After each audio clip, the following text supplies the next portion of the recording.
الحمد للہ رب العالمین والصلاة والسلام علی الانبیاء والمرسلین اعوذ باللہ من الشیطان الرجیم بسم اللہ الرحمن الرحیم رب اشرح لی صدری ویسر لی امری واحلل عقدۃ من لسانی یفقہوا قولی واجعل لی وزیرا من اہلی۔ محترم سامعین، السلام علیکم ورحمۃ اللہ وبرکاتہ۔ الحمدللہ قرآن پاک کا مطالعہ ہمارا جاری ہے۔ سورہ النساء کی آیت نمبر 144 تک ہم پڑھ چکے ہیں۔ آج انشاءاللہ آیت نمبر 145 سے آیت نمبر 147 تک پڑھیں گے۔ اعوذ باللہ من الشیطان الرجیم بسم اللہ الرحمن الرحیم۔ ان المنافقین فی الدرک الاسفل من النار،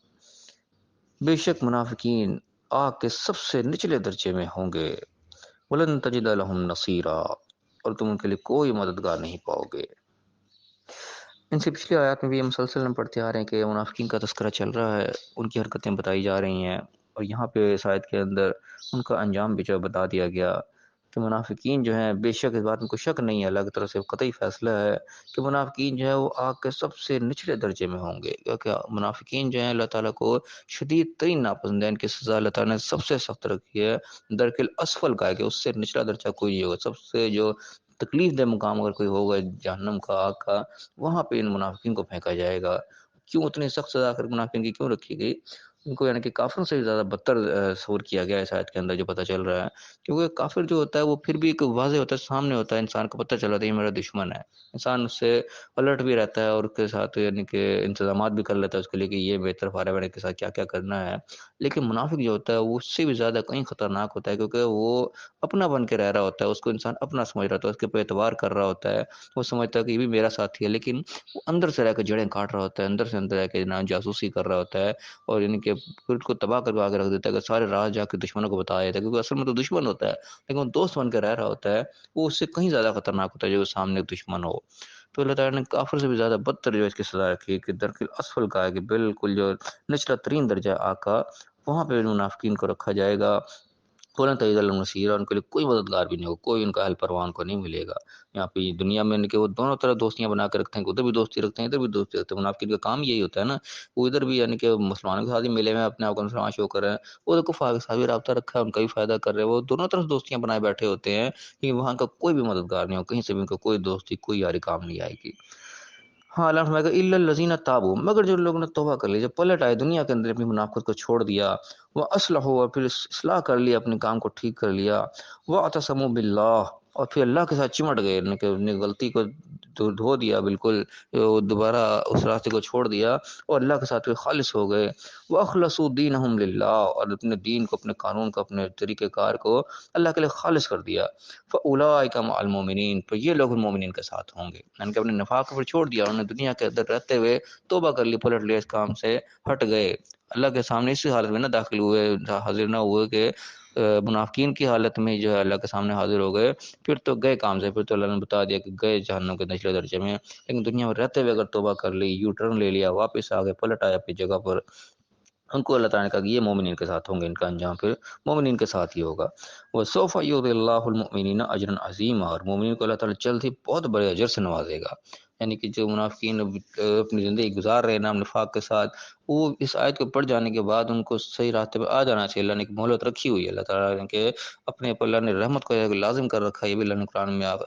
بتایا ہے کہ اللہ نے رحمت کے دروازے سارے کھولے ہیں، انسان کے لیے کوئی ایسا موقع نہیں جانے دیا کہ انسان اس رحمت سے وہ مایوس رہ جائے اور محروم رہ جائے۔ اللہ تعالیٰ نے طریقہ کار سارے بتائیں کہ دنیا میں ہر چیز کھول کے بتا دی کہ اس کام کا یہ انجام ہوگا، اس کام کا یہ انجام ہوگا، اس کام سے بچنا چاہتے ہو تو یہ کر لو، ابھی موقع ہے، پلٹ آؤ، صحیح ہو جاؤ، ابھی بھی جو ہے اللہ کی طرف سے رحمت مل جائے گی، تمہیں اس کی معافی مل جائے گی، اور تم مومنین کے ساتھ شامل ہو جاؤ گے، اور مومن کو جلدی اللہ تعالیٰ نے بہت بڑے اجر کا وعدہ کیا ہے۔ اب یہ آخری آیت جو آ رہی ہے آگے، جس 5 پارے کے بعد یہ آخری آیت ہے، یہ بڑی رکت انگیز ہے کہ فرمایا کہ ما یفعل اللہ بعذابکم، اللہ تعالیٰ تمہیں عذاب دے کے کیا کرے گا؟ اللہ تعالیٰ کوئی شوق تو نہیں تمہیں عذاب دینے کو، سزا دینے کا، کہ درک الاسفل کی تمہیں سزا سنا دی کہ آپ کا سب سے نچلے درجے میں پھینکے گا، اللہ کو کیا مل جائے گا نچلے درجے میں پھینک کے؟ ہے کہ اللہ تعالیٰ کوئی شوق نہیں تمہیں عذاب دینے کا، کوئی اس کو یعنی کہ بڑے اس کو کوئی بیج نہیں لگ جائیں گے جی بڑا کام کر لیا جو عذاب دے دیا، یہ کوئی اللہ تعالیٰ کے لیے کوئی شان کی بات نہیں ہے، کوئی بڑی خوشی کی بات نہیں کہ تمہیں عذاب دے گئے۔ اللہ تعالیٰ کے دکھ کا اظہار کر رہے ہیں یہاں پہ کہ اللہ تمہیں عذاب دے کے کیا کرے گا، کیا فائدہ ہو جائے گا اللہ کو عذاب دے کے، ان شکر تم آمن تم، اگر تم شکر ادا کرو ایمان لے آؤ، یہ بات کو مان لو جیسا تمہیں کہا جا رہا ہے، شکر ادا کر لو صحیح معنوں میں، تمہیں اللہ تعالیٰ نے اتنی نعمتیں نوازی، تم ان کا اقرار کر لو، بدلے میں اللہ کو رسپانس کرو صحیح طریقے سے جیسا کرنے کا حق ہے، وہ آمن تم بات کو ایمان لے آؤ، تم بات کو مان لو تو اللہ کیا کرے گا تم عذاب دے کے۔ وقان اللہ شاکرا علیما، اللہ تعالیٰ نہایت قدردان ہے، وہ تو جاننے والا ہے ہر چیز کو، لیکن تم شکر ادا کرو۔ اب یہ والی آیت ہے جس میں اللہ تعالیٰ نے خود اپنے آپ کو شاکر بھی کہا ہے، ان شکر تم شکر کی ڈیمانڈ ہم سے بھی کی ہے کہ تم شکر ادا کرو تو اللہ تعالیٰ تمہیں عذاب دے کے کیا کرے گا۔ وقان اللہ شاکر علیم، اللہ تعالیٰ خود بھی شاکر ہے اور علیم جاننے والا بھی ہے۔ یہ وہ پوائنٹ کی بات ہے یہاں پہ شکر کا مفہوم ہے سمجھنے کے اوپر مجبور کر دے گا، شکر آخر چیز کیا ہے کہ اللہ تعالیٰ ہمیں بھی شکر ادا کرنے کو کہتا ہے اور اپنے آپ کو بھی شاکر کہتا ہے۔ شاکر ہم کہتے ہیں اسی چیز کو، شاکر کا مطلب شکر ادا کرنے والا، ہم بھی شکر ادا کریں، اللہ تعالیٰ خود بھی شاکر ہے، خود بھی شکر ادا کرتا ہے۔ کیسے ادا کرتا ہے؟ ہم تو سمجھتے ہیں یہ بس الحمدللہ کا منہ پہ ہاتھ پھیر لیا تو بس شکر ادا ہو گیا، اللہ تعالیٰ کیسے شکر ادا کرتا ہے، یہ سوچنے کی بات ہے۔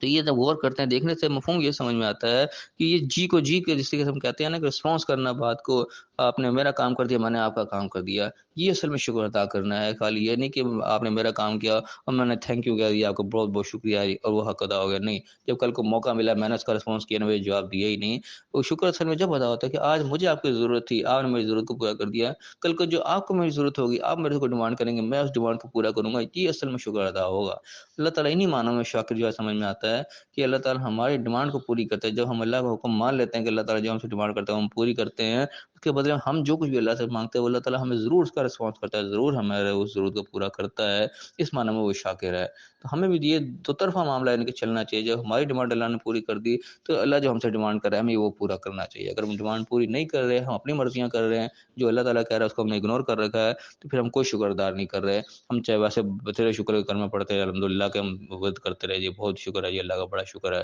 کام ہم وہ کر نہیں رہے جو اللہ نے کہا ہوا ہے تو ہم کوئی شکر ادا نہیں کرتے۔ یہاں پہ شکر کا مفہوم مطالعہ کرنے کے بعد یہی میری سمجھ میں آتا ہے۔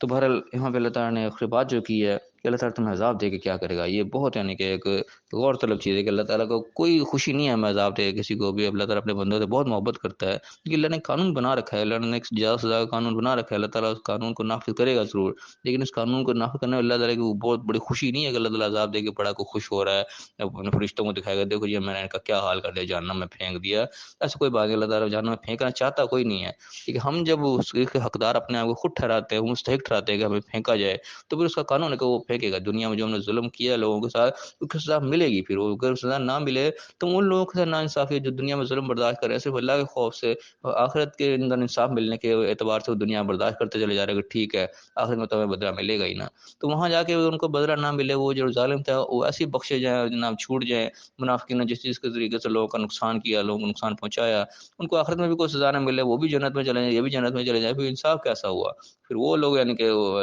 مظلوم بن جائیں گے جو دنیا میں بھی ظلم سہتے رہے، آخر میں بھی ظالم کو جو ہے وہ سزا نہ ملی۔ تو جزا و سزا ایک اپنے اصول کی بات ہے ہونی ہی چاہیے، لیکن اللہ تعالیٰ ہاتھ میں بتا رہے کہ اللہ تم ساتھ دے کے خوش نہیں ہے، تم اگر شکر ادا کرو، اللہ کی بات کو مانو، ایمان لاؤ جیسے لانے کا حق ہے، اللہ کیا کرے گا تمہیں عذاب دے کے، وہ تمہارے لیے نعمتوں کو ڈھیر لگائے بیٹھا ہے تمہیں دینے کے لیے۔ تو ہمیں اللہ تعالیٰ توفیق عطا فرمائے کہ ہم اپنے آپ کو نعمتوں کا مستحق ٹھہرائیں نہ کہ عذاب کا مستحق ٹھہرائیں۔ اللہ نے جگہ جگہ میں کھول کھول کے واضح کر کے بتا دیا کیسے زندگی کو گزارنا ہے۔ اللہ تعالیٰ ہمیں صحیح سمجھنے صحیح عمل کرنے کی توفیق عطا فرمائے اور دنیا اور آخرت دونوں جگہ کامیاب فرمائے، آمین۔ وآخر دعوانا ان الحمد للہ رب العالمین۔